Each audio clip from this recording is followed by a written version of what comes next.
c'est parti. Alors déjà, si vous voulez bien, on va faire un petit jeu pour commencer. J'aurais voulu avoir un petit peu à main levée, savoir un petit peu qui nous avons ce soir. Alors, est-ce qu'il y a ici des product designers à main levée? Et finalement tout type de designer, hein, ça peut être UI, ça peut être CX, ça peut être UX, ça peut être OK. Est-ce qu'on a des gestionnaires de produits, des PO, des PM ou des chefs de projet? Ici, personne. Est-ce qu'on a des devs par ici? Ouais, 2 devs. OK, cool, merci. Merci bien.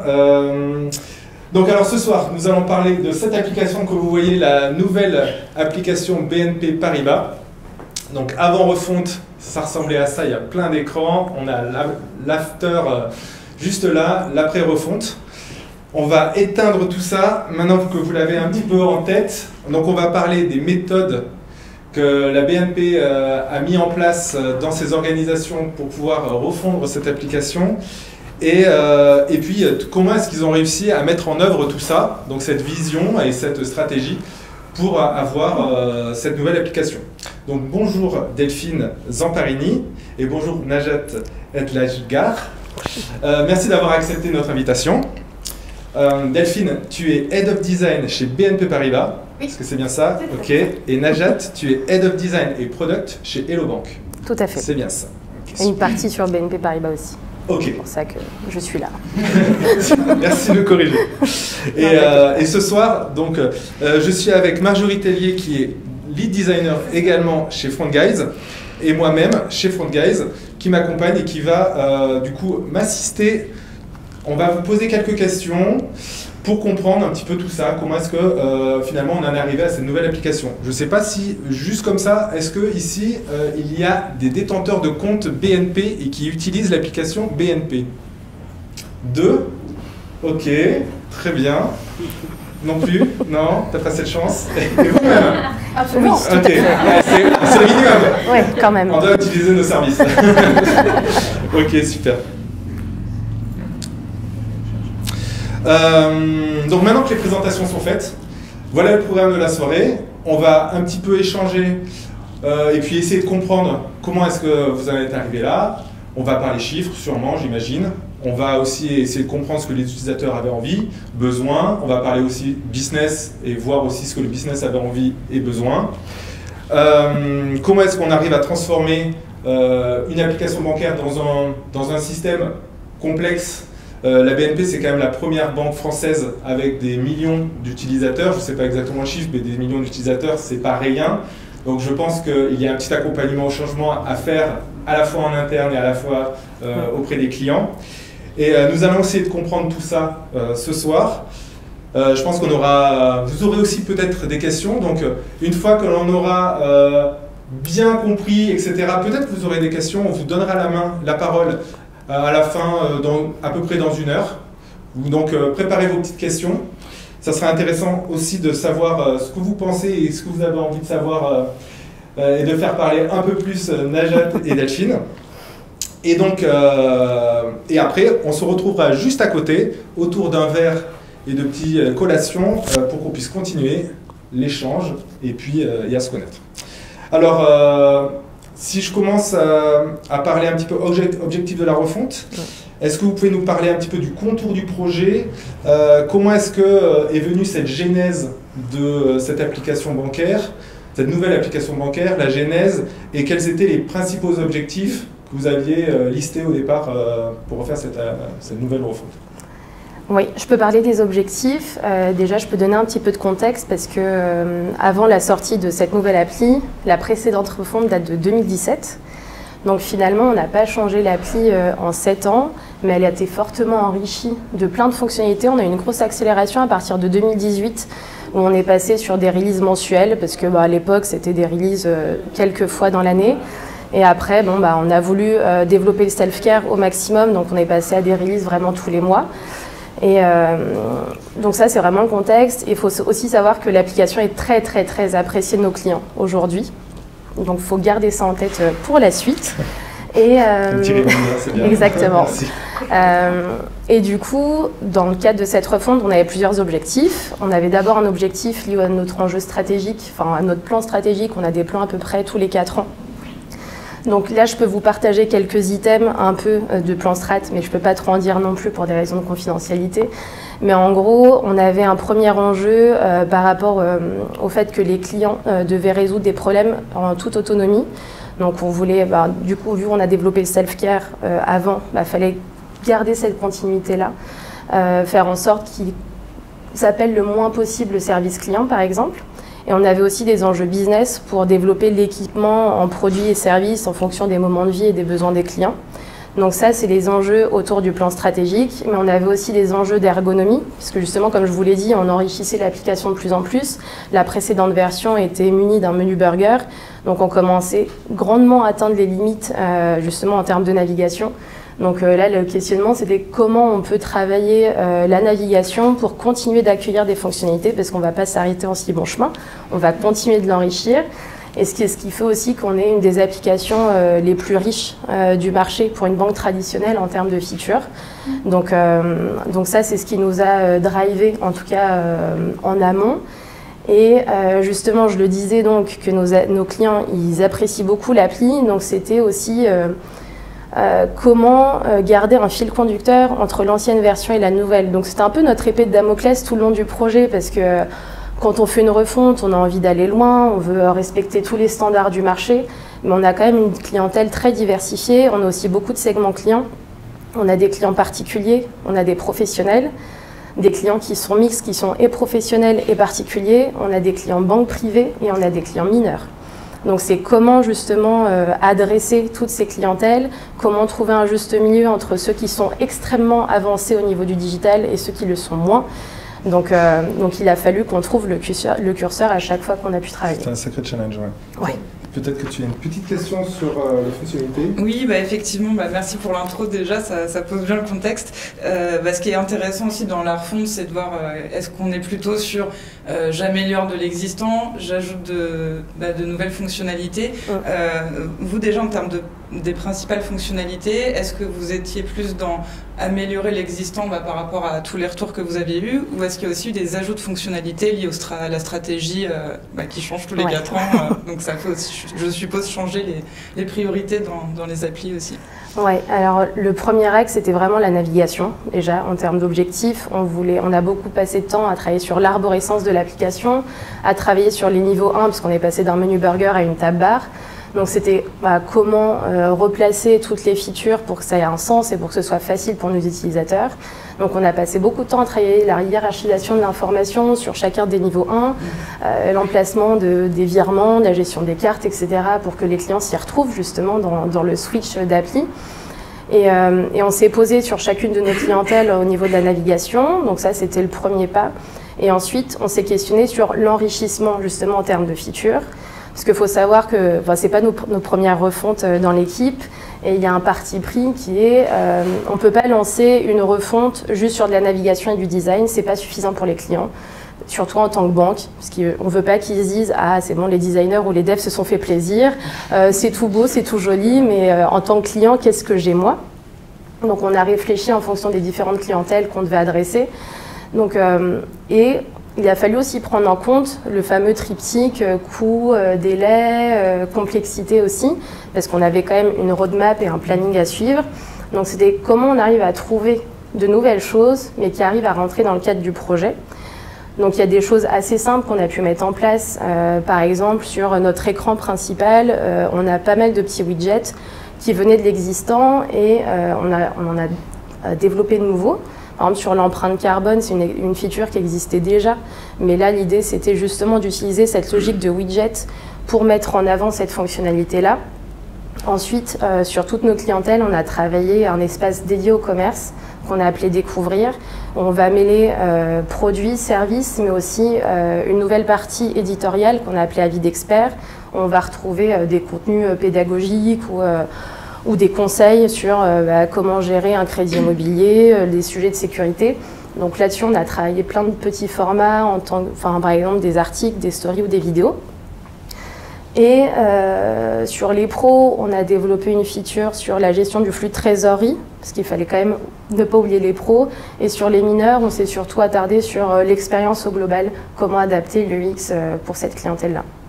Ok, bah super intéressant parce que du coup ça a vraiment été adapté les priorités selon les utilisateurs. C'est ça. C'est parfait. Et on va dire que c'était pas les idées qui manquaient en termes de fonctionnalité.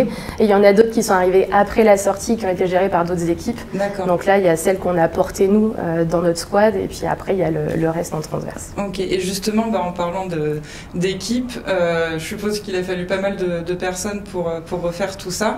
Et en termes de processus de conception de cette refonte, dans les grandes lignes, quelle est un peu votre recette pour arriver de voilà, j'ai le brief, j'ai la stratégie, jusqu'à c'est bon, c'est prêt, c'est prêt à être développé entre guillemets. On a fait ce qu'on pensait être bon pour cette première version de la refonte. Cette refonte, je pense que c'est une des premières qu'on fait en interne, dans le sens où c'est les designers de l'équipe et les PO de l'équipe qui ont travaillé sur la proposition de valeur. On a eu besoin de renfort quand même, parce que c'était un gros projet. Donc on a des personnes qui nous ont rejointes le temps du projet. On est monté à 4 UX designers et 5 UI et 4 PO. Et combien de devs ? 5 PO. 5 PO. Ouais. Et côté dev, il y en avait 6 au total, avec un ITO et un BA et un QA. Donc 3 devs iOS, 3 devs Android. Et comme tu le disais, non, je ne sais plus si c'était là ou si c'était avant, désolé. En fait, il y a la refonte et puis il y a tous les à côté. Donc tous les designers de l'équipe n'ont pas pu participer au projet de refonte. Il y en a qui sont restés sur l'apport de fonctionnalités. Tu parlais d'éléments, de features qui sont sortis après. Typiquement, c'est des designers qui n'étaient pas dans la squad refonte qui ont travaillé dessus. Néanmoins, pour tracer l'histoire du projet, tout a commencé juste après le Covid, avec un hackathon qu'on a monté avec l'ensemble de l'équipe. On était contents de se revoir, et on était contents de se revoir pour travailler pendant 2 jours ou 3 jours sur ce que devait être le prochain mécompte. Et c'était vraiment chouette parce que, comme on savait que tous les designers n'allaient pas pouvoir participer au projet, au moins ça permettait à tout le monde de s'exprimer sur ce qu'ils en attendaient et ce qu'ils avaient eux comme irritant au quotidien dans leur projet. Donc ça c'est chouette, ça a fédéré l'ensemble de la communauté. Et pour faire ce hackathon, Najat, notre chef de l'époque, et moi-même, on a dû aller récupérer toute la connaissance, tous les enjeux et pouvoir briefer en gros l'équipe derrière pour travailler. Donc on avait une base de travail qui était chouette, collective et bien posée. Faut savoir qu'on a beaucoup de données en entrée chez BNP Paribas. On a 2 baromètres qui se jouent chaque année avec un échantillon de 1000 clients qui permet de savoir quels sont leurs irritants, mais par rapport à l'application, ce qu'ils cherchent, par rapport aux produits et par rapport à la relation bancaire. Donc il y a plein de choses, plein d'éléments là-dessus. On a aussi les avis store où on monitore comme le lait sur le feu. Il y a les réclamations clients qui peuvent revenir jusqu'à nous en fonction des sujets. Il y a aussi un formulaire d'assistance technique. Donc en fait, on a tout un vivier de données avant même la web analyse. Et donc, ça a fait le lion dans tous nos travaux là, sur la partie vision et proposition de valeur de l'app. Ça a duré environ 4 mois. On s'est même fendu d'un petit détour sur le web pour voir ce que ça pourrait donner. Mais ça s'arrêtait là. Et ensuite, on est rentré dans une phase de premier test utilisateur pour aller confronter cette première vision à des clients. Donc on a eu un volet quanti auprès d'une centaine de clients. Attends, n'allons pas trop vite. Oui. N'allons pas trop vite. Justement, avant de partir sur testons ce prototype vers nos utilisateurs, est-ce que je voudrais faire la voix un petit peu de l'utilisateur justement maintenant. Comment est-ce que vous avez pris en compte justement les avis utilisateurs dans cette phase de refonte, dans finalement ces insights, ces objectifs? Est-ce que comment est-ce que vous avez pris en compte déjà, où est-ce que vous avez récupéré ces avis clients, etc. Comment est-ce que vous travaillez pour récupérer ces avis clients et comment est-ce que vous les avez mis au regard de vos propres objectifs et même les objectifs de l'équipe, comme tu en parlais? Ouais. Du coup, je reviens sur ce que je disais précédemment. On a tout un vivier de données qui est produit par beaucoup d'équipes différentes. Il y a les équipes projet qui vont faire leur étude de marché, et puis ensuite potentiellement avec eux on va travailler sur des tests utilisateurs qui vont nous apprendre des choses sur le projet, mais aussi les éléments satellites. On a tout le vivier d'avis clients qui arrivent et qui sont traités par des équipes qui permettent après de les dispatcher au niveau des équipes transverses comme nous. On fait partie des rares équipes transverses, donc on récupère pas mal d'infos. Et puis il y a ce qu'on construit nous-mêmes. On a une petite équipe de research dans le service qui va faire pas mal de tests d'utilisabilité, mais aussi de la recherche amont quand il y en a besoin, quand il y a des trous dans la raquette sur la compréhension du besoin par exemple. Et quels ont été les éléments les plus saillants que l'utilisateur reprochait à cette ancienne application? Et ben, comme disait Najat, c'était une application qui était très appréciée. Néanmoins, et c'est l'héritage de notre histoire, hein, le premier problème de nos clients, c'est qu'ils avaient du mal à trouver les fonctionnalités. Parce qu'on avait sur l'arborescence, c'est ça. Hein, ouais. On a une menu burger avec pléthore d'entrées, et puis on a une vraie densité fonctionnelle. Donc voilà, c'était le premier enjeu, aider les gens à trouver ce qu'ils cherchent. Et après, en retour majeur, c'était surtout des demandes de fonctionnalités additionnelles. Donc après, c'est des demandes qui nous permettent d'enrichir nos roadmaps pour la suite, mais il n'y avait pas de critique vraiment majeure sur l'ancienne version. Pas de problème de connexion, pas de... Ah si, des bugs, il y en a toujours. Problème d'identifiant, de connexion, est-ce que et déjà, des gens qui emailent le banque. C'est pas corriger déjà peut-être les problèmes techniques aussi? Si, on en a profité pour revoir une partie du socle technique, revoir certains bugs justement, mais après, dans cette refonte-là, on n'a pas retravaillé les fonctionnalités qui étaient déjà existantes. Ah sinon, là, on aurait passé des années à faire le travail. Ouais, non, mais c'est sûr, il faut savoir faire des choix. C'est ça. Du coup, pour reprendre un peu le processus de conception dans les grandes lignes, avant de passer un peu aux autres thématiques, donc là, on était à 4 mois, on va dire, d'idéation pour prendre aussi, ça, je trouve ça top, l'avis des personnes qui ne vont pas forcément bosser au quotidien dessus, mais qui peuvent avoir des connaissances ou à minima des hypothèses intéressantes. Donc après, tu disais qu'il y avait un premier test, et on en était resté là, donc je suis impatiente d'avoir la suite. Et bien du coup, donc un volet quanti pour mesurer la réussite des tâches, parce qu'on était allé quand même assez loin dans ce protocole pour s'assurer que le minimum du self-care était bien respecté. Un volet quali pour comprendre ce qui n'allait pas. Suite à cette première phase de test, on a eu du grain à moudre, particulièrement sur la direction artistique, parce que en fait, ça fait partie des grands éléments de cette refonte-là, on a tout remis à plat. Et donc on avait par exemple, nos headers étaient trop hauts. Ça c'est hyper intéressant, on pourra vraiment en reparler après, j'ai d'autres questions là-dessus sur la DA carrément, parce que je sais que ça a été un des gros enjeux, mais ça a été pris en compte du coup dès les premiers tests utilisateurs. Ouais, alors globalement, dès les premiers tests, on a eu des super bons retours. Okay. Mais on a creusé quand même, on avait des enjeux sur les contrastes et ça on va en reparler sans doute tester après.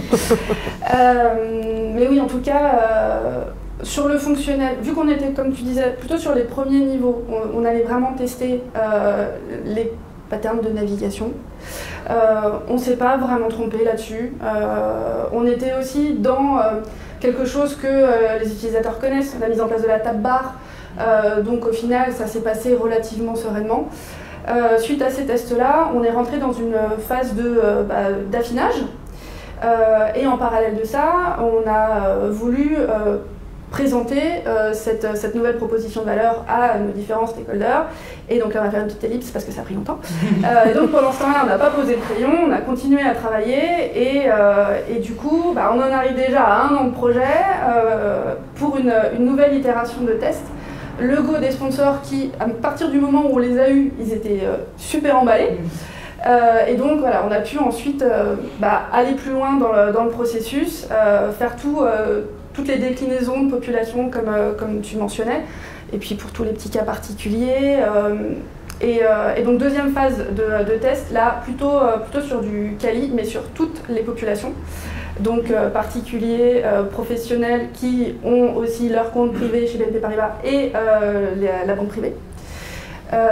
Sauf qu'au bout d'un moment, ces tests-là, ils ont leurs limites, parce que quand on parle de gestion budgétaire, de gestion d'opérations du quotidien à des clients, rien ne vaut leurs vraies données. Donc la troisième phase de test en gros qu'on a faite, c'est une Friends and Family, environ 5 mois avant la sortie, 5-6 mois, auprès de 60 Happy Few. Et ensuite la bêta qui a eu lieu 3 mois avant la sortie, qui a été sur un volume beaucoup plus intéressant de on était clients. à 8000 clients à peu près. Ouais, c'est top, et d'avoir pu avoir vraiment ce temps de recherche, d'idéation, puis ouvrir un petit peu et plus fortement. Ça, c'est quelque chose que vous avez eu du mal à intégrer dans le processus de conception, ou c'était entendu par toutes les équipes que oui, c'était nécessaire? Là, c'était vraiment une chance en fait, parce que finalement, on est l'équipe qui nous sommes saisis de ce projet de refonte, c'est nous qui l'avons proposé et lancé. Donc c'était vraiment un luxe d'avoir toute cette phase amont de recherche. On a vraiment énormément itéré avant de se lancer vraiment dans l'affinage et en mode allez, on produit du wireframe et de la maquette graphique, on y va à fond. Donc si c'était à refaire, je pense qu'on referait de la même façon. Parce qu'on a eu d'autres fontes où là on avait moins de temps sur la phase amont, et après ça accélère vraiment beaucoup les choses, et même si on ne s'est jamais trop trompé, c'est moins confortable. Mais ça fait plaisir d'entendre, de se dire que vous referiez pareil, que vous avez pu faire respecter le process que vous vouliez, c'est top. Et du coup, on va passer à une autre thématique. Je laisse la parole à Yannick. Mais on n'a pas trop parlé de l'UI, hein. Tu voulais pas parler un peu de l'UI? J'en parle après. Si tu veux. Non, mais justement, je pense qu'on va parler de l'UI. Hein. Si tu veux, allez. Donc moi, je voulais avoir un peu plus d'infos. Effectivement, donc il y avait un gros enjeu au niveau de l'UI. Je suppose qu'il y a eu des choix de direction artistique qui sont arrivés pendant cette refonte. Comment ça a été mené? Est-ce que, avec quelle équipe vous avez travaillé pour ça? Est-ce que c'était qu'une équipe design system? Est-ce qu'il y a une équipe marketing, une équipe com? J'en sais rien. Comment ça marche à la BNP? Ouais, alors la refonte, c'est l'opportunité de tout remettre à plat. Sur le volet DA, ce qu'on voulait, c'était se repositionner par rapport à la marque. Pour le contexte, chez BNP Paribas, il y a une équipe, une entité, c'est peut-être plus qu'une équipe, c'est peut-être une entité, qui est là pour dicter les codes de la marque. Donc le logo, très connu, vous savez qu'il y a un rond dans ce carré, voilà, vous pourrez regarder après. Donc ils édictent les différentes lois, la typo c'est eux qui l'ont créée, et ensuite ils proposent des guidelines, et c'est chaque entité derrière qui va la décliner. Donc nous on a l'ownership sur notre charte, c'est une vraie chance, c'est vraiment trop bien, parce qu'on a des guidelines qui sont quand même relativement ouvertes, c'est-à-dire que on a la couleur de marque, le vert, va falloir faire avec, mais bon, moi j'aime bien vert. Et après sur les couleurs d'accent, on a vraiment le choix, c'est très ouvert sur la chromatique proposée. Donc on a pu faire notre tambouille, et ce qu'on voulait c'était se rapprocher de la marque. La version précédente de l'application avait une DA où il y avait ce bandeau noir et puis un vert qui était, pour compenser sans doute, assez vif. Et du coup, on s'est reposé la question de retranscrire les valeurs de la marque, peut-être un peu différemment, de façon plus moderne. Et donc c'est pour ça qu'on s'est réancré dans le vert de marque et qu'on est allé chercher des couleurs d'accent qui étaient bien vives pour agrémenter notre nouvelle DA. Et donc ça, ces valeurs de la marque qui peuvent être l'ouverture, la collaboration, la convivialité et la performance. Ça se décline après dans chaque élément de la DA. Donc on a parlé de la typo de marque, on en a pris une autre pour toute la partie paragraphe pour qu'on soit hyper lisible. On a changé les tailles de nos typos, on a changé les espacements, les radius. Voilà, toutes ces valeurs-là, on les a retranscrites après dans l'ensemble de nos éléments de DA, y compris sur l'iconographie, les mécaniques de représentation, etc. Ok, super. Et il y a des différences que vous avez faites entre Android et iOS ou pas du tout? En fait, justement, l'enjeu qu'on avait là, c'était d'avoir une application qui pourrait servir tout le monde, avec des principes communs. Précédemment, on avait des typos sur Android et iOS, donc on avait San Francisco et Roto. Là, on est parti sur OpenSAN partout. Les clients particuliers et professionnels, ils ont des interfaces qui sont très proches. Évidemment, la banque privée a des éléments emblématiques, donc on leur a mis une expérience un petit peu affûtée en fonction de leurs privilèges, hein, on va se le dire. Et ce qu'il y a en lien entre notre DA et les enjeux de rassembler, et par rapport à ce que tu posais comme question par rapport au design system, en fait on s'est rajouté au projet de refonte la création d'un design system pour le mobile. Parce que c'était le moment pour nous, on n'en avait pas jusqu'alors. Et c'était encore un super projet, très intense, très exigeant. On a demandé de l'aide à de l'expertise externe parce qu'on n'improvise pas un design system bien automatisé avec des design tokens, la posture qui va avec vis-à-vis des développeurs, potentiellement les stakeholders aussi. Il y a eu toute une rationalisation des composants qu'on avait sur la version précédente pour justement avoir un vocabulaire visuel qui soit facile à suivre. Donc, et ça nous a permis aussi de mieux travailler sur l'accessibilité. Oui, justement, j'allais venir en effet, et puis je pense aux deux développeurs qui nous ont rejoints dans le public, que ce soit côté design, mais aussi quand on passe la main aux développeurs pour développer le design system. Comment vous avez vérifié tout ce qui est enjeu d'accessibilité au global?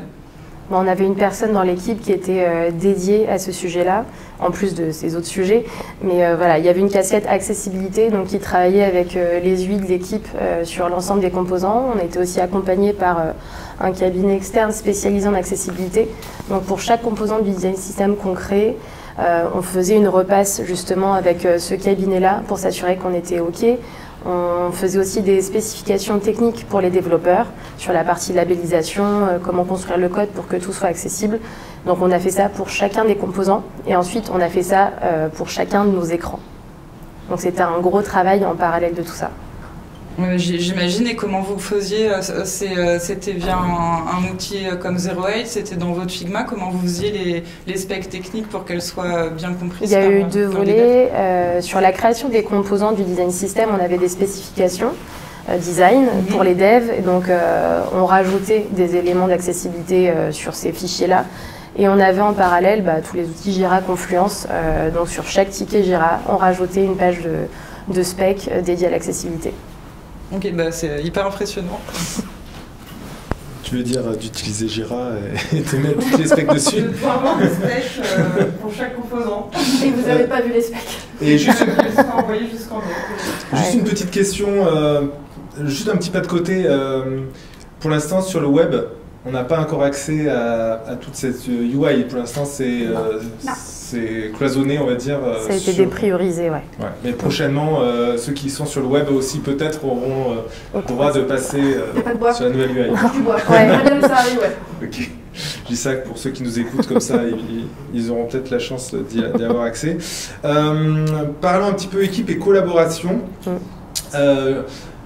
Ici, on parle DesignOps quand même. Surtout chez Front Guys, et l'idée c'est aussi de savoir comment est-ce que les équipes travaillent ensemble, parce que c'est bien de vouloir finalement refaire des choses, mais l'idée c'est qu'on réussit en équipe, on réussit parce qu'on est tous alignés sur les mêmes priorités, sur les mêmes valeurs, les mêmes objectifs, etc. Comment est-ce que vous avez réussi à... Alors est-ce que cette collaboration existait déjà, ou est-ce que vous avez dû changer un petit peu votre mode de fonctionnement, de collaboration pour réussir à ce que de bout en bout, de la demande initiale jusqu'à la livraison, vous réussissiez votre coup? On avait déjà un socle commun de collaboration parce que historiquement, notre équipe est très proche des équipes mobiles de dev. Donc c'est un lien très fort qu'on a gardé au fil des ans. Pour ce projet-là, on a constitué une squad justement avec les PO, les designers et puis toute l'équipe IT mobile. Donc quand on était sur site, tout le monde était sur le même plateau pour ce projet-là. Et ça, c'était vachement important justement pour créer ce lien et cette dynamique d'équipe. On travaillait en méthode agile, donc il y avait tous les rituels quotidiens et hebdomadaires liés à la méthode agile que je ne vous refais pas. Et en plus de ça, on a rajouté d'autres rituels par-dessus, parce que justement, vu l'ampleur du projet, c'était important qu'on ait des rituels au niveau design, mais aussi comité, gestion de projet. Donc on avait une synchro toutes les semaines avec les PO et les designers pour justement suivre l'avancement du projet étape par étape. On avait un point aussi hebdo avec les PO pour que moi je puisse les accompagner sur tous les points clés de leur projet, leurs problématiques. On avait aussi des peer reviews entre PO et designers sur toute la phase de conception et qui a duré très longtemps, justement pour qu'ils se challengent tous mutuellement. On avait aussi des points de validation hebdomadaires, justement pour valider, donc Delphine et moi et notre ancien responsable, tous les wireframes et toutes les maquettes graphiques qui passaient. En plus de ça, du coup, il y avait un comité projet opérationnel entre les PO et les équipes IT, donc ITO et représentants IT.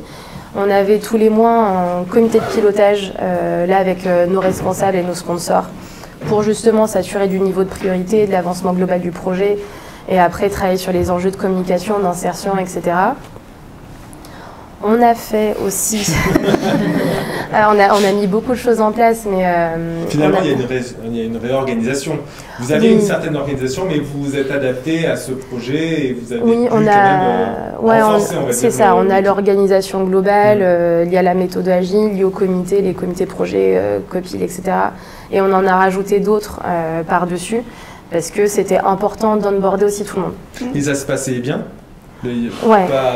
Finalement, une bonne compréhension dans les équipes, on arrive bien à passer le relais du marketing ou des PO, des PM au designer qui comprend bien la demande, qui renvoie bien sur le dev. Le dev a bien compris la demande, mais vous étiez assisté d'un design system, donc s'il était suffisamment robuste, on va dire que ça passait bien. Ouais, l'avantage qu'on a dans notre équipe, c'est qu'on est intégré au marketing, donc finalement, et on est très proche des métiers.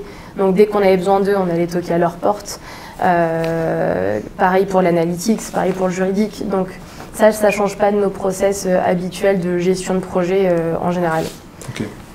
Et puis c'est quand même un projet qui a été fait pour beaucoup, entre 14 personnes. Ça restait une petite squad. Après il y avait les développeurs aussi à côté.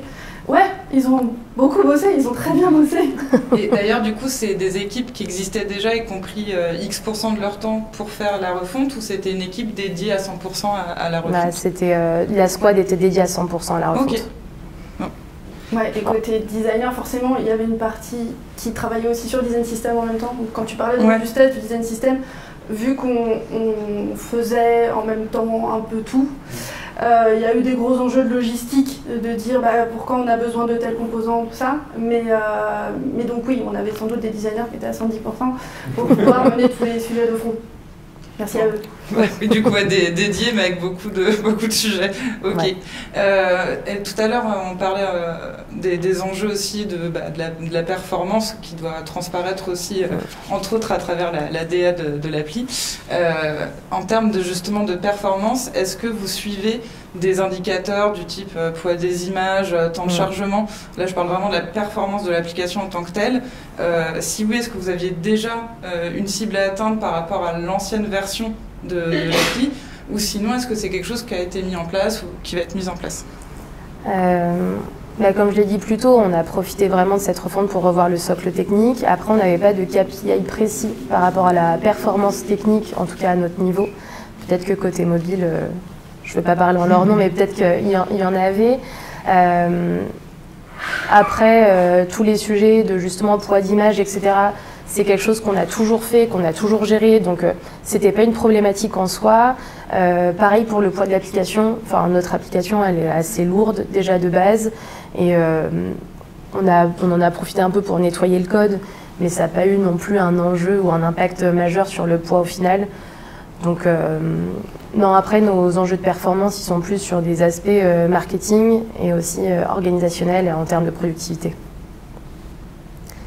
Parce que justement avec le design system, notre objectif c'est de gagner du temps sur la phase de dev et aussi la phase de conception. Donc, Et ça vous avez pu le tester pendant le process de la refonte, de commencer à regarder un peu ce que ça donne? Non, c'est plutôt maintenant qu'on commence à regarder ce que ça donne. Pendant la refonte c'était beaucoup trop compliqué parce qu'on était vraiment au four et au moulin. On était en train de développer les composants quand on développait les écrans, quand on faisait les maquettes, donc c'était vraiment très très sport. Mais c'est plus aujourd'hui, on commence à prendre un peu de recul, encore pas suffisamment, mais on a des premières estimations qu'on peut vous partager en avant-première. Parce qu'on a fait, on a fait les tests il y a 1 ou 2 semaines, mais sur la partie dev, juste pour le développement d'une vue. Donc on ne compte pas la partie intégration de services autres, mais vraiment une vue à partir des composants. On peut gagner jusqu'à 50% en termes de temps. Et sur la partie design, pour la création vraiment juste de la maquette graphique, pareil, on ne prend pas toutes les étapes qu'il y a avant. On est entre 40 et 50% également. Bon bah donc on verra les effets, je pense, dans quelques mois. C'est ça. À améliorer de jour en jour l'appli. Mais en tout cas, ouais, c'est hyper intéressant d'avoir, entre guillemets, pas arrêté à la refonte, mais de se dire, bon, on continue, on met de nouvelles choses en place. Parce que c'est toujours le risque aussi, après un gros projet comme ça, c'est de se dire, bon là, on se calme un peu et puis on retourne dans un cycle où on va pas forcément repartir dans l'itération, et je trouve ça bien de pouvoir mettre en place aussi ce genre de métriques pendant qu'on reçoit d'autres verbatim ou infos des utilisateurs, ce qui met toujours un peu de temps quand on met en prod quelque chose de nouveau. Oui, merci. D'ailleurs, moi j'avais une question là-dessus, on parlait tout à l'heure en off des clients qui peut-être sont en dehors de Paris, donc peut-être n'ont pas accès à une qualité, parce qu'on parle d'accessibilité, ça fait aussi partie de l'accessibilité. On n'a pas parlé encore éco-conception, je vais lancer le concept tout de suite. Est-ce que, justement, vous avez, j'ai pas envie de poser la question comme ça, si vous avez pris en compte, parce que vous avez des clients qui se trouvent dans des régions qui sont peut-être mal desservies, qui ont des zones blanches, etc., qui sont peut-être pas suffisamment bien reliés au réseau pour accéder à une application bancaire rapide. Enfin, l'accessibilité, c'est un vrai questionnement en dehors de Paris. Et même si on est à Paris, il faut quand même prendre en compte, on doit prendre en compte les utilisateurs qui sont en dehors de Paris et qui ont peut-être des mauvaises connexions. Comment est-ce que vous avez fait vos tests et comment est-ce que vous avez pris en compte cette quand même immense majorité? En termes d'utilisateurs, déjà, est-ce que vous pouvez nous dire comment, excusez-moi, à la BNP, comment est-ce que c'est quoi le ratio à peu près? Combien d'utilisateurs BNP sur l'application en région parisienne et combien Alors, j'ai pas les chiffres en fonction des régions. Aujourd'hui, sur l'application, on atteint quasiment 4 millions de clients, avec 100 millions de connexions par mois à peu près. Ce qui est énorme, mais non, j'ai pas les chiffres par rapport au découpage en région. On n'a pas eu trop de soucis par rapport justement à la connexion, à l'application, etc. Par contre, il y a un enjeu qu'on a dû prendre en compte, c'était la version d'OS sur laquelle développer l'application, parce qu'on est très contraint par Apple et Google. Donc on sait qu'il y a une petite partie de nos clients qui ne peuvent pas justement avoir accès à cette nouvelle version de l'application à cause des versions d'OS et des devices qui la supportent. Ouais, justement, pour bien connaître vos clients, est-ce que vous suivez ou allez suivre prochainement des infos comme justement leur type d'OS et tout? Est-ce que c'est des choses que vous traquez aujourd'hui? Ouais, on a des dashboards dédiés justement à la détention des smartphones, des OS. Quand on a fait le lancement de l'application, on a bien suivi justement le taux de téléchargement, etc. C'est top. Et du coup, est-ce que vous pouviez me préciser peut-être quelques métriques que vous avez suivies, en particulier lors du lancement? Oui. Pour le lancement, on a lancé l'application de façon progressive. Donc, on a commencé par une ouverture sur Android sur 1 semaine et on a lancé un iOS en décalé, pareil, sur 1 semaine. On a dû commencer le lancement début juin. Autour du 20 juin, on était à 100%, en tout cas disponible sur les stores, sur les 2 OS. Et début juillet, on avait déjà 90% de mise à jour par nos clients. Donc c'est vrai que c'était pas un problème la partie mise à jour, engagement, parce que vu qu'on a des releases déjà tous les mois, on sait qu'on met en moyenne 1 semaine pour que tous nos clients passent sur la nouvelle version mise à jour. Et ensuite, là, on a quand même eu un gros dispositif d'accompagnement en interne et aussi en externe pour justement accompagner le changement, inciter nos clients à mettre à jour l'application. Et à début septembre, on était à 96% de clients sur la nouvelle version. Donc on suppose que les 4% sont liés justement au sujet d'OS. Ouais, d'OS. Et est-ce que vous avez des cibles entre guillemets à atteindre en termes de métriques par rapport à ce que vous vouliez atteindre entre ce qu'il y avait sur l'ancienne version et maintenant la nouvelle version, ou entre guillemets, comme ça se passe plutôt bien, vous vérifiez que ça continue à bien se passer?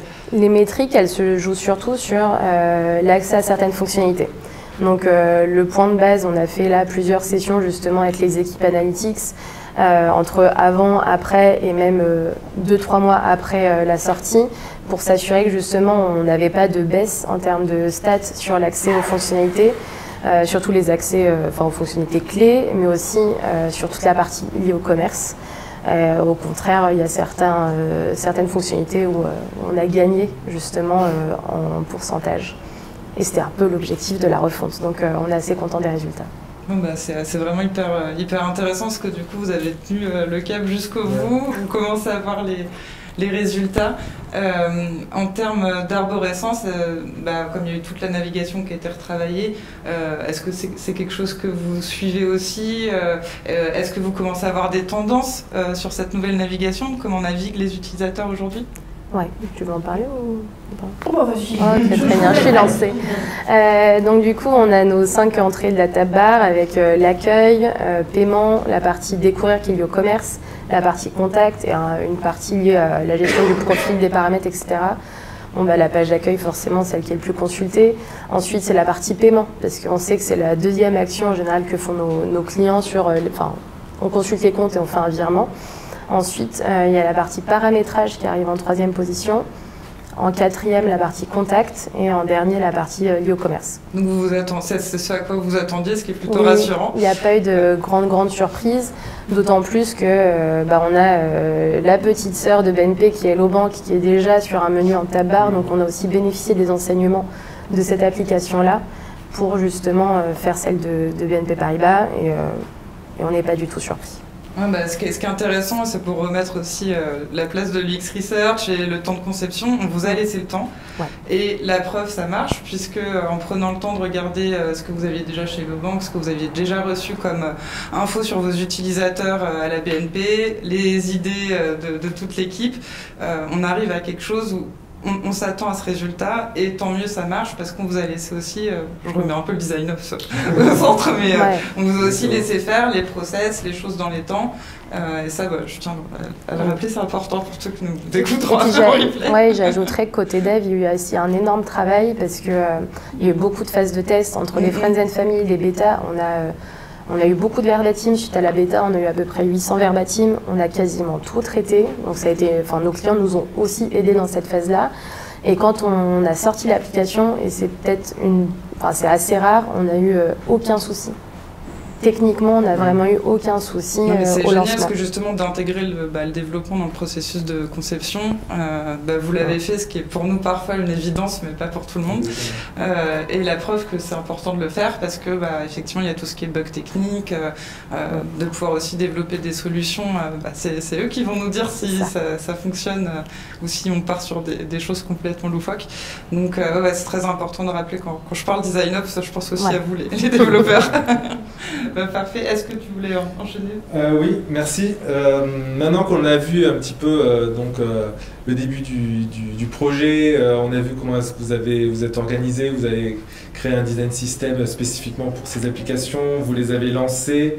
Maintenant, voir, est-ce que vous avez quelques éléments à nous partager aujourd'hui sur les retours des utilisateurs? On est des fois surpris par des... Nous, en interne, on est souvent promoteurs de ces changements parce qu'on aime bien amener de nouvelles choses, on aime bien amener un nouveau design parce qu'on travaille à l'intérieur. Mais est-ce que les utilisateurs, finalement, vous ont suivi? Alors, il faut savoir que sur les post-lancement, on a suivi les retours store, les réseaux sociaux et aussi la partie service client parce que tout passe aussi par les appels. Et on a une petite phrase dans l'équipe qui dit « Les clients mécontents sont ceux qui s'expriment le plus et le plus fort ». Et c'est vrai, c'est vrai, parce que oui, la résistance au changement est difficile. Donc on a quand même eu beaucoup de « j'aime pas » et comment on fait pour revenir à l'application, s'il vous plaît, remettez-nous l'ancienne appli. Donc ça, on en a eu pas mal, mais en général, cette phase-là, elle dure 2-3 semaines après une refonte. Ça, pareil, ça fait partie des apprentissages qu'on a pu avoir ces dernières années. Donc, c'était pas non plus une surprise. Après, là, on a essayé d'aller chercher justement la majorité silencieuse, parce qu'on se dit qu'on a fait des tests utilisateurs avec des feedbacks extrêmement positifs. On sort, les gens râlent, ce qui est normal, ça fait partie du changement. Je pense que tous, personnellement, dès qu'on a une appli qu'on aime bien qui change, on est toujours un peu perturbé. On n'est pas préparé. C'est ça. Ça. Exactement. Et donc là, on a fait un quanti auprès d'à peu près 70 personnes. Ils nous ont noté à 8 sur 10 en termes d'appréciation globale. Donc déjà, c'est quand même vachement rassurant par rapport à ça. Puis là, on va lancer un quali justement pour creuser certains aspects. Mais après, des feedbacks qu'on a eus, on a quand même ressorti certains irritants, mais dont on avait déjà conscience par rapport aux précédents tests. On nous a dit que justement, l'application manquait de contraste, que la typo, par exemple, était trop grosse. Alors, dans l'ancienne version, elle était trop petite. Qui manquait... C'est super dur. Que les couleurs sont trop vives ou pas assez. Donc, qui préférait l'ancienne version d'un point de vue UI. Qui manquait le dark mode ou certaines autres fonctionnalités. Donc pareil, vraiment pas une surprise. Et après, c'est du j'aime, j'aime pas. On a quand même eu des avis positifs, mais c'est toujours les avis négatifs qui prennent le dessus. Qui prennent le dessus parce qu'ils cherchent à se faire entendre, ce qui est aussi compréhensible. Mais du coup, est-ce que vous avez eu la note qui a augmenté, par exemple, sur les stores entre les deux versions, ou elle est restée stable? Sur iOS, elle est restée stable. Elle était déjà très haute. Hein. Oui, elle a 4,7. Oui. Après, il faut savoir qu'entre iOS et Android, la gestion des notes n'est pas la même. Sur iOS, ils prennent en compte toutes les notes depuis le début. Sur Android, ils mettent à jour la note au fur et à mesure pour s'assurer qu'elle est bien représentative de l'appréciation presque en temps réel. Donc elle a légèrement baissé, on était à 4,5, on est passé à 4,45, mais vraiment pas grand-chose. Donc on a gardé une bonne stabilité sur les notes. Ouais, tout en ajoutant plein de choses qui servent à beaucoup de monde, donc c'est top. Peut-être qu'on va avoir des questions dans le public. Est-ce que je vais passer entre vous? Ah, nous avons déjà... Je t'en prie, vas-y.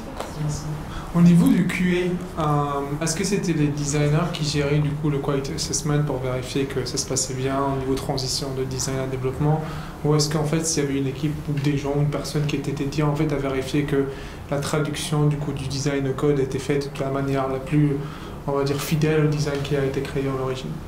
Eh ben un peu tout ça, un peu tout de ce que tu as dit.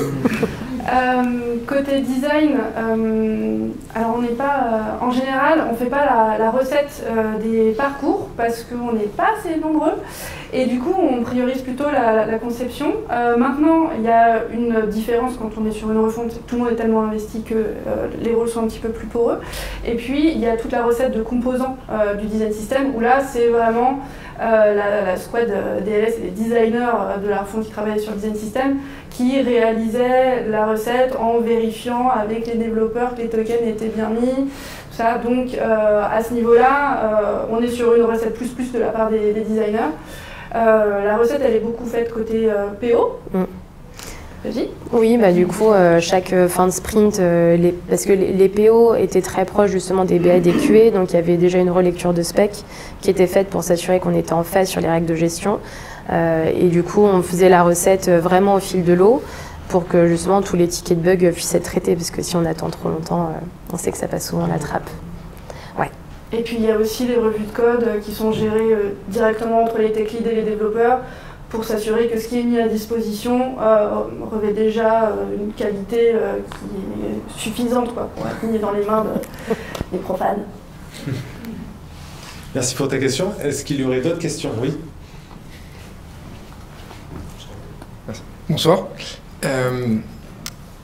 Moi, je m'intéresse pas mal à... Du coup, vous avez pas mal parlé de la partie retour des clients avec des insights, des analyses de plusieurs sources. Comment vous faites aujourd'hui pour centraliser justement ces sources et les partager? Parce que je pense que c'est bien de les récupérer. Souvent, ça passe beaucoup dans les designers, mais aussi, il y a une vraie notion autour du partage de celle-ci par la suite. Ouais.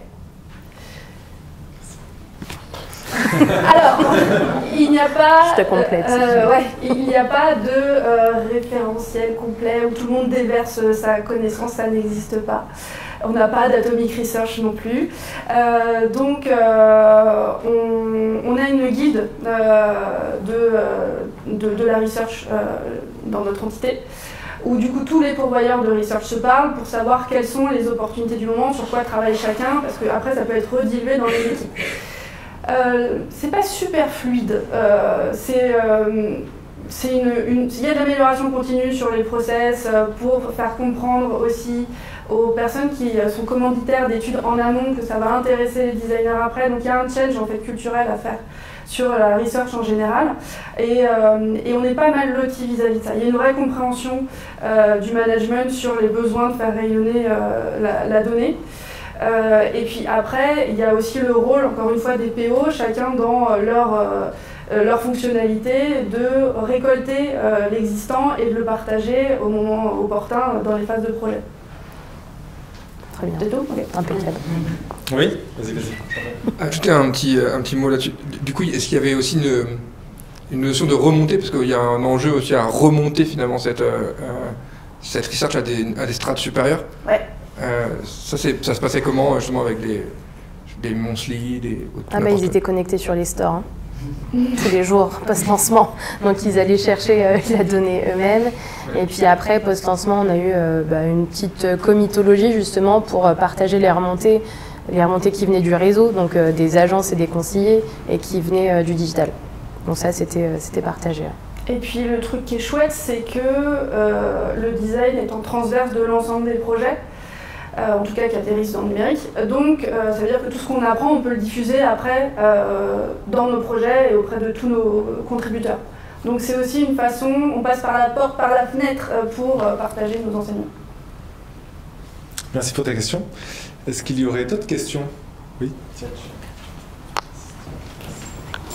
Moi j'en ai deux en fait. Donc la première, de ce que j'ai compris, du coup vous êtes parti sur une refonte de l'application existante. Et du coup, en fait, ma question, c'est comment est-ce que ce choix a été fait? Parce que je sais que parfois, en fait, on se pose la question de est-ce qu'on repart sur une application from scratch? Et du coup, parce qu'on a trop d'enjeux techniques sur l'actuel, et du coup, on préfère partir vraiment de zéro pour construire, en fait, avec une reprise dans le nouveau design, etc., etc. Ou est-ce que, voilà, vous êtes parti, du coup, sur l'application existante en se disant, on reprend le socle existant et on refait mieux. Mais du coup, ce choix, comment il a été fait? Parce que, du coup, finalement, est-ce qu'il y a eu des débats? C'est quoi les difficultés finalement auxquelles vous êtes confrontés vis-à-vis de ce choix, ou ça s'est fait peut-être naturellement aussi Le choix s'est fait très naturellement parce que l'application est extrêmement riche. Il y a plus de 1000 écrans sur l'application. Donc si on avait voulu tout refaire à zéro, là on aurait pu se rajouter 1 ou 2 ans, ou alors il aurait fallu je ne sais pas combien de devs ou de PO ou de designers pour tout refaire. Donc on a fait le choix justement de faire un mix entre l'ancienne version et la nouvelle, parce qu'on a retravaillé tous les niveaux 1 avec l'intégration justement du design system. Mais tous les autres parcours ne sont pas encore passés sur ce volet-là. Et ça va se faire au fil de l'eau. Et le choix s'est fait vraiment naturellement parce que malheureusement, c'était beaucoup trop ambitieux de tout refaire depuis le début, quoi. Et du coup, est-ce qu'il y a une com derrière aux clients de nouvelles applications, nouveaux designs, etc. ou vous êtes parti plutôt du fait qu'on publie, on voit comment ça se passe? Ah non, il y a un gros volet communication.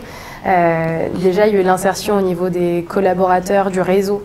Il y a eu un roadshow où toute l'équipe a participé. Donc, on s'est rendu dans plein de villes de France pour onboarder les collaborateurs, gérant des régions, des agences, etc. pour qu'eux-mêmes, s'ils rencontrent des clients qui ont fait la mise à jour de l'application, puissent onboarder les clients directement.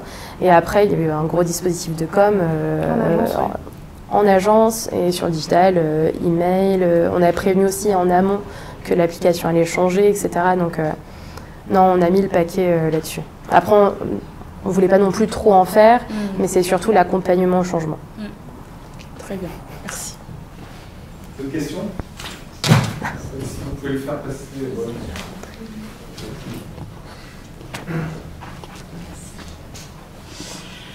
C'était plutôt par rapport à la façon dont vous avez priorisé les contenus, que ce soit au niveau de l'arborescence ou même des pages. parce qu'il y a toujours un peu le business versus client. Donc, pour simplifier, est-ce qu'on met d'abord le marketing ou bien l'aspect utilisabilité et donc savoir comment est-ce que vous aviez procédé pour cette priorisation? Alors on a des enjeux un peu quotidiens là-dessus. On doit, c'est pas qu'on négocie, mais en fait on sait qu'il y a des endroits de l'application où on est obligé d'être dans l'efficacité pour le client. Par exemple notre relevé d'opération, qui est donc la liste de toutes les dépenses et toutes les entrées que vous pouvez avoir sur un compte. C'est un élément incontournable de notre application.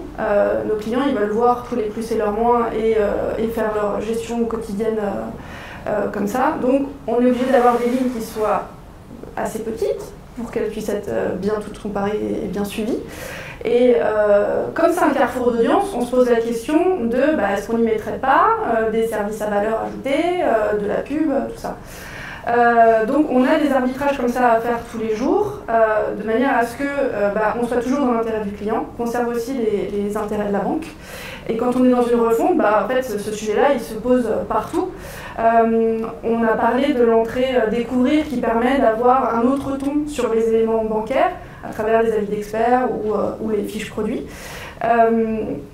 On n'en a pas fait un silo, c'est-à-dire qu'il y a plein de contenus intéressants dedans et on voit que ça prend plutôt avec nos clients. Maintenant, le commerce il se diffuse dans toute l'app. Donc on mise beaucoup sur le ciblage. Donc, quand on met de l'offre commerciale dans notre relevé d'opération, on affiche toutes les opérations, il faut que ça ait vraiment du sens pour le client, il faut que ça réagisse à sa situation. Parce que ça rend la chose beaucoup plus acceptable et même ça peut lui permettre d'aller plus loin dans un projet qui ne nous a pas encore verbalisé. Donc on mise sur le ciblage, on diffuse notre commerce dans l'ensemble de l'app et on évite de bloquer les utilisateurs dans l'efficacité de la tâche qu'ils ont en tête, quoi. J'avais juste une deuxième question. Voilà, je l'ai oublié. Ah oui, non, c'était un autre sujet, mais par rapport aux insights, est-ce que vous récupérez aussi les insights du réseau, des conseillers, etc. Et comment vous faites en fait? Oui, on a une équipe qui est dédiée justement aux relations avec les collaborateurs et qui, eux, centralisent tous les insights qu'ils peuvent avoir justement du réseau et ensuite ils nous les partagent. Donc ça peut être des questions par rapport à certaines fonctionnalités, ça peut être des remontées de bugs, ça peut être des avis positifs ou des irritants. Donc ils nous partagent ça quasiment toutes les semaines. Merci. Tiens, tu peux passer, Charlotte. Bonsoir, moi j'avais une question par rapport à l'idéation. Du coup, quelle méthode vous avez utilisée et surtout quels acteurs étaient présents lors de l'idéation? Alors, les acteurs, c'est surtout nous sur nous. Ouais, c'était les designers et les PO de l'équipe. Pas de clients pro Non, parce que, en fait, comme je disais au début, on a pas mal de données en entrée. On a ces baromètres-là, donc on savait quels étaient les enjeux. Et on a préféré attendre un peu de proposer quelque chose à des clients plutôt que d'aller faire des interviews. C'est un choix qu'on a fait qui a fonctionné, mais on aurait pu faire autrement. Après, on a fait ce choix-là aussi parce que, comme je disais, c'est pas nos premières refontes. On en a fait quand même beaucoup entre le web, le mobile, etc. Donc, on connaît les attentes de nos clients et c'est pas des grosses surprises, quoi. Merci. Et puis c'est aussi ça qui est cool quand on est une petite équipe, c'est que du coup tout le monde a de la connaissance sur différents types de clientèle ou de produits. Et donc on travaille beaucoup en fait en peer review dans l'équipe. On a plusieurs rituels par semaine où les designers travaillent ensemble, se partagent leur sujet du moment. Et ça fait aussi que tout le monde partage des informations sur les enjeux clients. Donc ça permet d'être assez à l'aise sur le périmètre fonctionnel et les attentes, les résultats des tests que les autres ont fait, etc. D'autres questions? Oui, ça... Derrière. Allez-y. Vous avez parlé que vous avez 3 cibles public, entreprise, professionnelle et vente privée. Et vente Oui, privée. il y en a 4. Et en même temps, enfin, ça construit votre design system. Est-ce que vous avez appliqué un TA différent pour votre cible, des thèmes, ou comment vous avez géré cette partie? Ouais. On est sur un design system multimarque, donc de base on a déjà deux gros éléments de différenciation entre Hello Bank et BNP Paribas.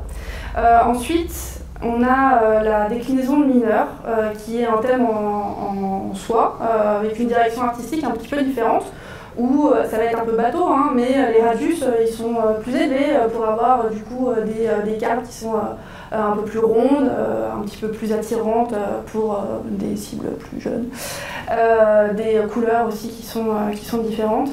Maintenant, entre notre expérience particulière et professionnelle, on est ISO, c'est les mêmes tokens qui sont appelés. Et pour la partie banque privée, on a choisi de faire quelques composants spécifiques pour que ça colle bien à leur identité à eux, mais pour des raisons en fait qui bougeront peut-être dans l'avenir, mais pour des enjeux opérationnels de coût de développement, on est parti sur un ratio de 90 commun 10 spécifiques. Et ça a été un enjeu sur notre research, de savoir si les clients professionnels voulaient une identité graphique différente, parce que sur le web c'est le cas. Pareil pour la banque privée. Au global, ce qui est important pour nos clients, c'est que les conseillers répondent bien, les conseillers répondent vite, qu'eux ils puissent se dépatouiller quand ils en ont besoin. Et donc on est resté sur ce postulat-là. Parce que sur la précédente version, on avait justement un thème en nuit par clientèle. Et c'était très consommateur de temps pour nous parce qu'il fallait à chaque fois dupliquer. Donc on voulait aussi rationaliser. Donc on en a profité avec cette refonte. Dernière question, peut-être devant. Bonsoir. J'avais une question par rapport au verbatim. J'ai cru comprendre qu'avec la bêta, il y avait 800 verbatim.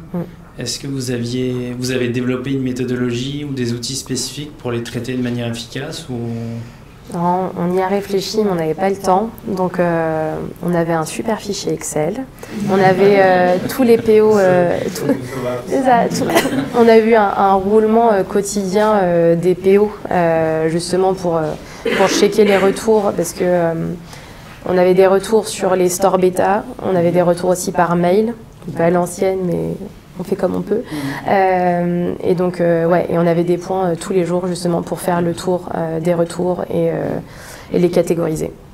Donc, et ça nous a pris des semaines. Et Antoine, qui est présent, a travaillé beaucoup sur ce tableau. Oui, je l'ai automatisé. C'était juste de les rassembler, puisque comme elle l'a dit Najat, il y avait plusieurs sources, dont les mails, les retours bêta et tout. Les classifier, donc si c'est des retours Android, si c'est des retours iOS, si c'est des retours d'un autre type. Attribuer une thématique, c'est-à-dire est-ce que c'est un verbatim qui va toucher à la DA, est-ce que c'est un verbatim qui va toucher à l'UX. Donc on avait des premiers niveaux de granularité et après on avait d'autres niveaux au sein de ces premiers thèmes et leur attribuer une balance, c'est-à-dire est-ce que genre ils sont positifs, négatifs, et pouvoir en fait une fois qu'on avait finalement tous ces thèmes et ces positifs négatifs, attribuer une sorte de pondération en disant ok, comment on va traiter les prioriser, on va partir de verbatim potentiellement qui vont revenir souvent sur ce thème là versus ça revient pas beaucoup mais c'est super bloquant pour l'utilisateur. Donc c'est là où en fait on a dû un peu ajuster et c'est pour ça qu'il y avait des réunions tous les jours avec les devs et avec nous pour savoir comment on priorisait finalement ces ajustements par rapport à la réalisation. Ah, t'as tellement mieux expliqué que moi. Merci. Et n'oublions pas que vous pourrez continuer la discussion et leur poser des questions juste après. On se retrouvera juste à côté. Et je laisse le mot de la fin à Marjorie. Ça va être rapide, mais pour rappel, pour ceux qui ne le savent pas, vous pourrez retrouver le replay de notre discussion de ce soir bientôt sur notre chaîne YouTube de Front Guys. Il y a aussi les replays des anciens meet-up, en espérant qu'il y ait d'autres thèmes qui vous intéressent.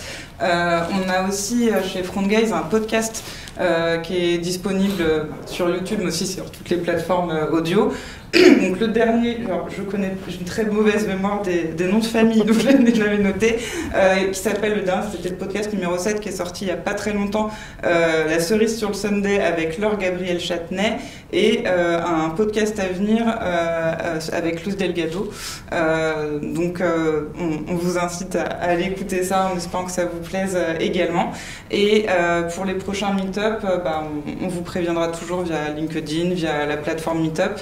Et pendant l'instant pizza, on va vous mettre un QR code pour ceux qui veulent répondre à un petit questionnaire sur le meet-up de ce soir. Vous pourrez scanner ça et y répondre tranquillement à partir de demain. Voilà, pas de pression. Et merci à tous d'être venus et merci à Najat et Delphine. Merci beaucoup. Merci.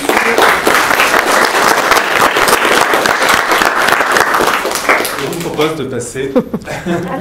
Oui. Pour la partie pizza, donc il y a des designers de l'équipe qui sont là aujourd'hui. Donc vous avez Antoine qui est un UX designer, Léa qui est la lead visual design, donc toute la partie design system, chart, tout ça, elle pourra discuter avec vous. Et puis on a Manon et Florian qui sont des products de l'équipe. Ils n'ont pas travaillé sur la fonte mais qui sont cool quand même.